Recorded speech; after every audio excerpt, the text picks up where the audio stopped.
My dad and I used to go hunting together when I was a teenager. My father was your quintessential outdoorsman, tall, thick around the midsection, big beard, and a collection of flannels in his closet. My dad has told me all kinds of stories about being out in the wilderness, experiences with bears, mountain lions, moose, elk, badgers, and even wolverines. Stories about almost starving to death while being caught in a blizzard, fighting off a few coyotes while hunting whitetail. The point of all this hype is that my dad was a fearless man in my eyes for so many years, but that would all change. We were camping at the base of a rocky face in one of our favorite hunting areas. The year prior was when I had made my first kill, so I was excited for this hunting trip. We planned on getting up early before the sun was out and head out for the meadow a few miles west. There was a good population of whitetail in that area. That night, my dad was telling me about his time in Alaska, hunting Kodiak bears. Mid-story, we heard a shrill screech coming from down the ridge, north of our location.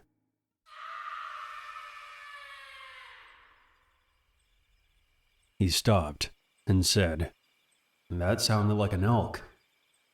I was freaked out, but his calm demeanor relaxed me. We heard it a few more times. It seemed to be fading further and further into the distance. The sky was clear, and it was cool out that night. When we settled into the tent for some shut-eye, he told me that tomorrow was going to be a great day. My dad loves to hum himself to sleep, so I gradually drifted off to him whistling out some Bob Dylan tune.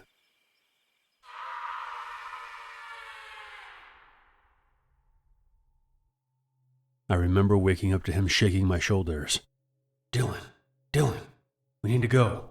Come on, get up, son." The tent was dark, and my dad was dressed. I mistook his urgency as being upset. "Sorry, Dad. I must have overslept. Is the sun up?" He shook his head. "No, son. You need to get up now." I then heard it.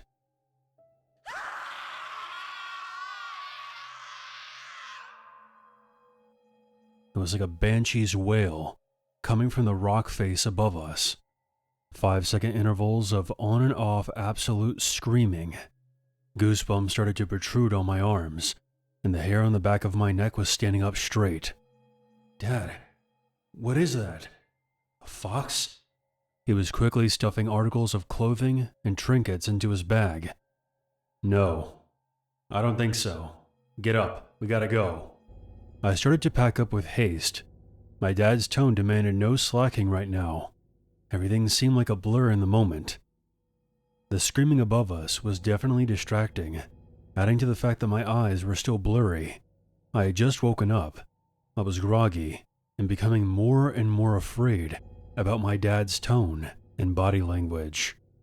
"Dad, you have to tell me what's going on."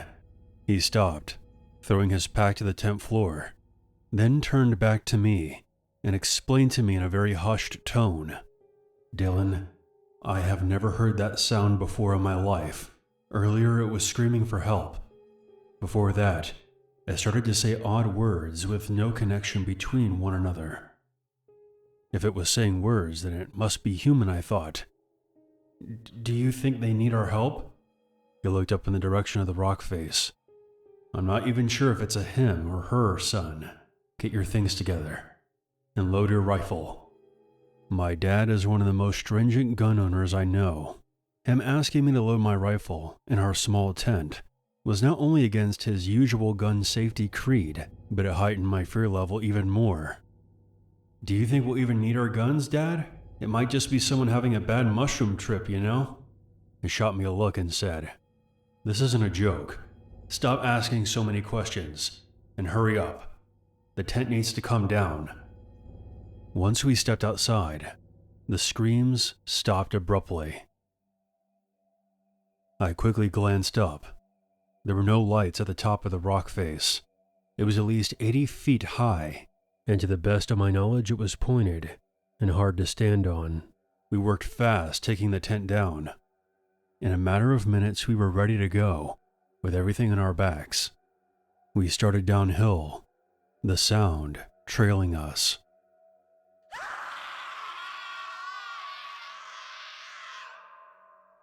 My dad had his pistol holstered to his waist and a rifle in his hand. I'm going to fire a few shots, and then we'll wait for a response. If there is no response, we'll stay the course.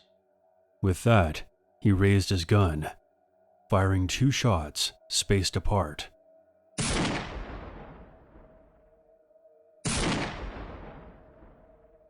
We waited there in silence.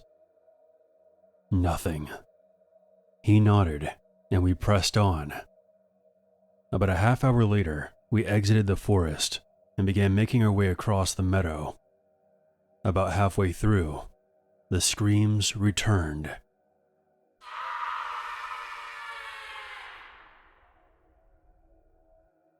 They were now at the edge of the forest, high-pitched screams. My dad raised his hand for me to stop. We sat and listened. I was holding my breath. Stay close to me. My dad started walking at a pace that was hard for me to maintain. He was taking long strides across the meadow, every few minutes stopping suddenly to listen. The screams were definitely following us. How far away they were, I couldn't tell. If you ask me, a rough estimate was about a quarter mile behind. We got to the tree line on the other side, which then cascaded gradually downhill to a flat walk through the woods, onto a trail, across a small bridge over a stream, then finally down the trail to where our cars were parked. It wasn't exactly a real parking lot, just a place where the local hunters thought it was good to congregate. Keep up. I'm not slowing down until we get back to the truck. With that statement, my dad basically began jogging. My pack was heavy on my back, the straps digging into my shoulders. If my pack was heavy for me though, then my dad's was probably triple my weight. The screams began getting closer once we started traversing downhill.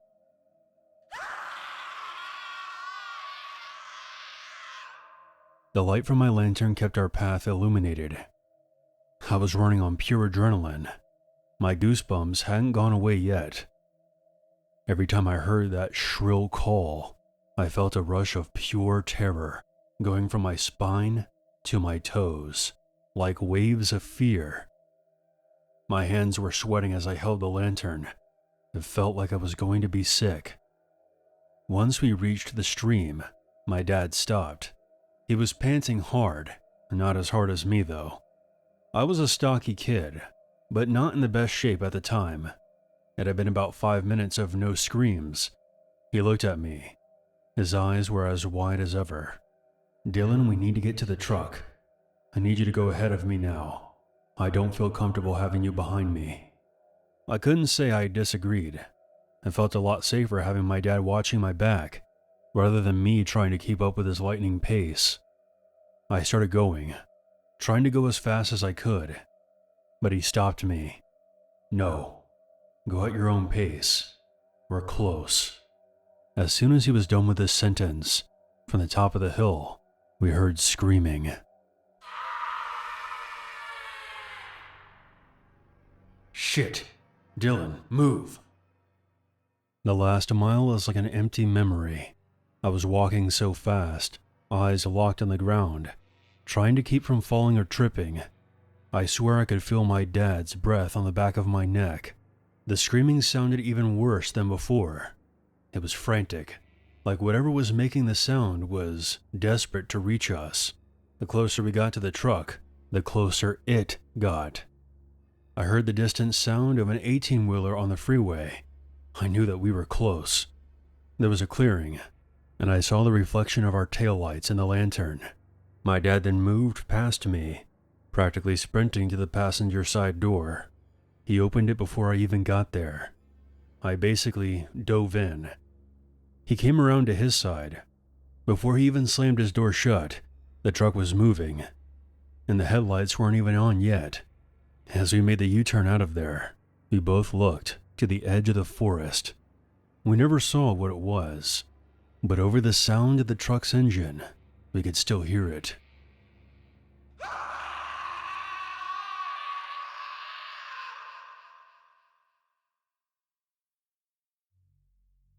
As we drove away, my senses came back down to earth, and I realized that I was crying hysterically.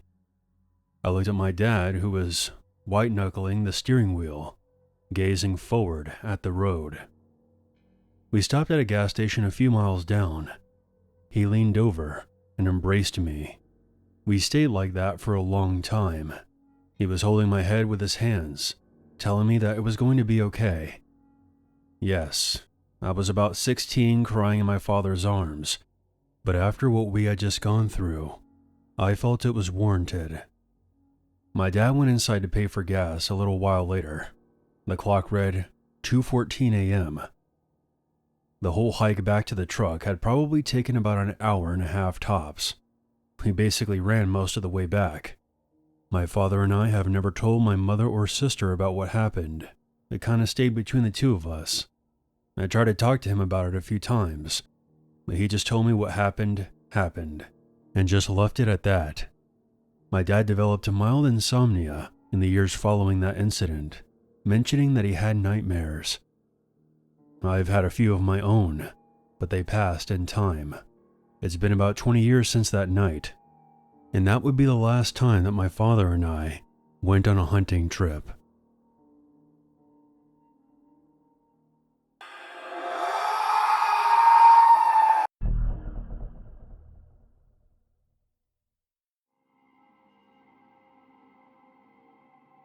This happened when I was growing up, around 2004 or 2005. I would have been around 13 years old. It took place in a very isolated area, a good ways outside the town of Uvalde, Texas. The town itself was very small back then, and not much to look at. It's also one of those towns that isn't really on the way to anywhere important. My father knew someone who owned a deer lease that was about 1,000 acres down outside that area, and he was complaining about how a ton of hogs were tearing up the land. Being open season on hogs in the South, my dad thought he would surprise me that summer and take me down for a week to go hunting with him, not only to help him networking for his job, but it also gave us some quality father-son time. I remember the drive down there from Dallas was torture. It was about 7 hours on my dad's hardtop Jeep Wrangler, which was rather uncomfy. I hated it. All I could do was stare out the window and try to beat Super Mario Land 2 on my Game Boy, something I was never able to accomplish in my youth. The drive took up most of the day, so we got there in the early evening. The owner of the property had told my dad that he hasn't had anyone lease it in a year, and the cabin might be a little dusty. I didn't really care. At this point in my life, I had been in Scouts for a couple of years and spent a lot of my free time in the woods or fishing with friends. Needless to say, I was pretty comfortable roughing it. So after unlocking the gate and driving to the cabin, I saw for myself that it was pretty rough. Dust was everywhere. I remember that it looked like some raccoons had gotten into the cabin and took a dump on the floor. After cleaning up, we began setting up the cots and decided to get some shut-eye. Something about that night was strange. I was never able to get comfortable enough to sleep all the way. I couldn't quite put my finger on why, but I definitely had that feeling of being watched. I was finally able to drift off for what I guess was about an hour. When we woke up, it was early, about 7 a.m. We decided to scout around the land for tracks and signs of hogs, and to find a good place to set up a blind. It was the summer, and it was horribly hot in the afternoons, so morning was the best time to be out and about. After about an hour or so, we came to an area of trees, lightly dense, and luckily found some signs of hog activity. Typical torn up ground where they had been rooting, so we followed them into the trees. I was looking for more signs when my dad stopped me with his arm. I remember looking up and seeing someone standing about 50 yards away. My vision of them was partially blocked by some trees. It was a private land, so they definitely weren't supposed to be there. We also had confirmation from the owner that nobody was supposed to be out here, not to mention the gate was locked up when we first arrived. This person was wearing some kind of bright-colored red jacket. We slowly walked toward them. My dad called out something like, "Hey, we're hunters.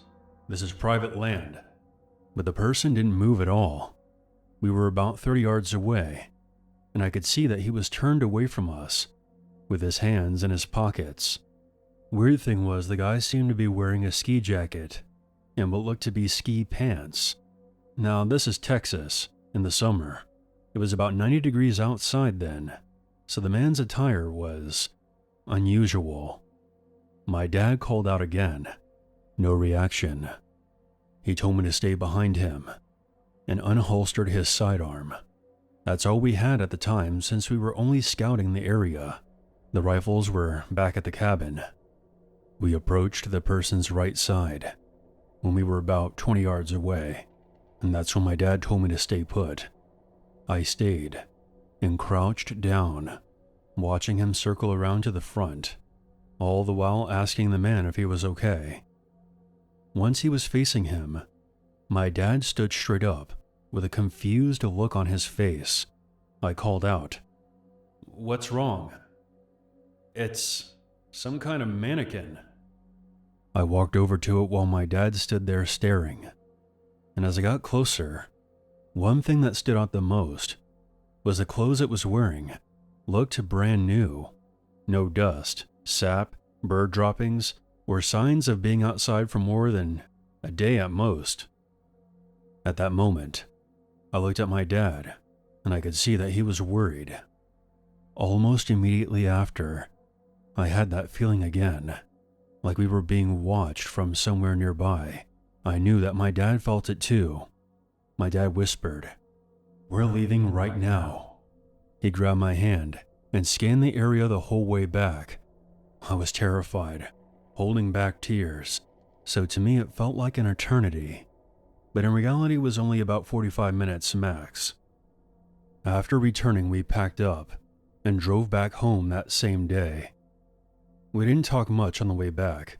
I remember right after we left, my dad called up his buddy, the owner of the property, and after explaining, he was very confused and said that he would go check it out the next week when he was back in that area. He also said that he had never had an issue with people on his property because of his very high perimeter fence. My dad usually isn't a paranoid person, but with me being young and the possibility of someone out there that we didn't know about, he decided to be cautious and just get out of there. After we got back, we talked. My dad wasn't able to sleep the night before as well. He had that same feeling, but didn't want to wake me up. That very next week, he got a call from his buddy. He had checked the entire property and found no trace of anyone, no mannequin, nothing. This experience still makes my hair stand on end.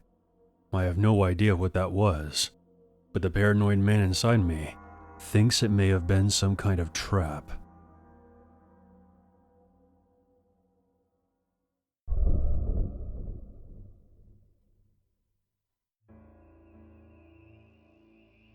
A bit of backstory. My husband and I do a little hunting. We have been scouting an area and setting up some traps on my brother-in-law's property. Just over 10 acres of forest with a creek. He was having a problem with raccoons getting into his trash cans. During our stay, we will wake up every morning around 5 a.m. and we'll load up and head out to check the traps.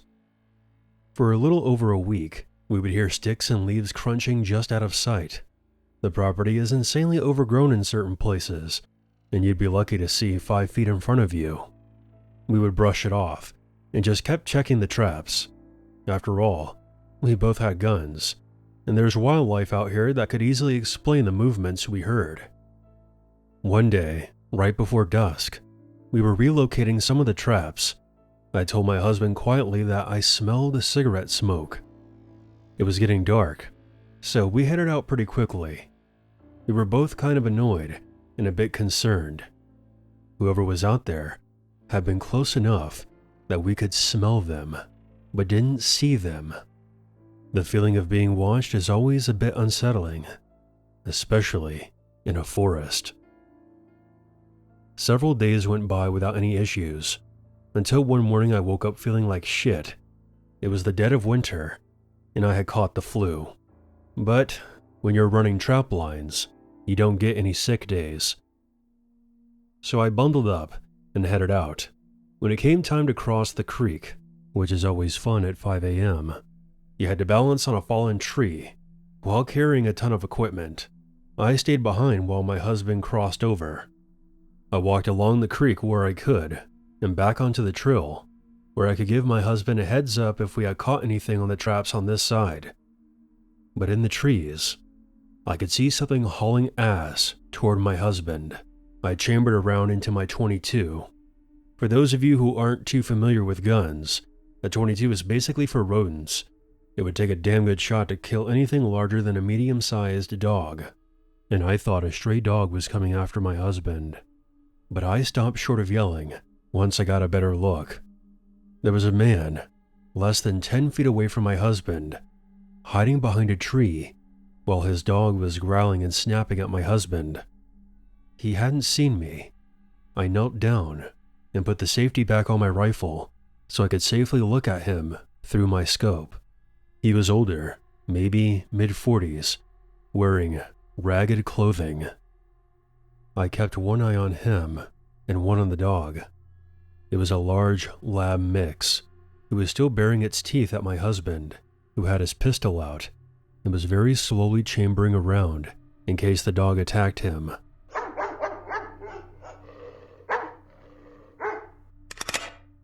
It wasn't until he cocked the hammer into place that the man stepped out from behind the tree.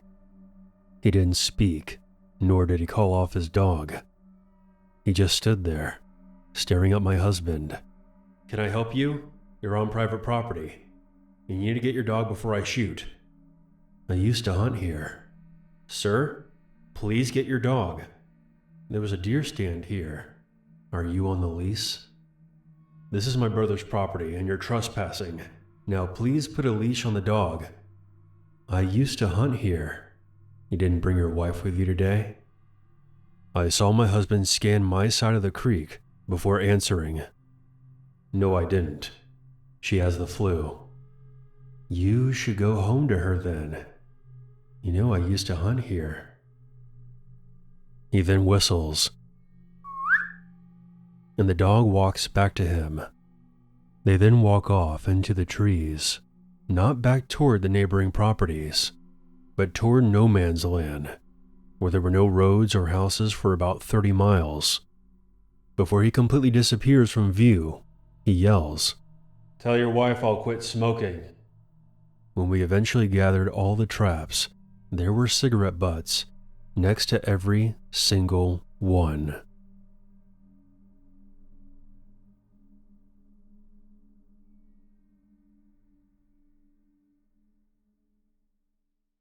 There's always a reason to be afraid.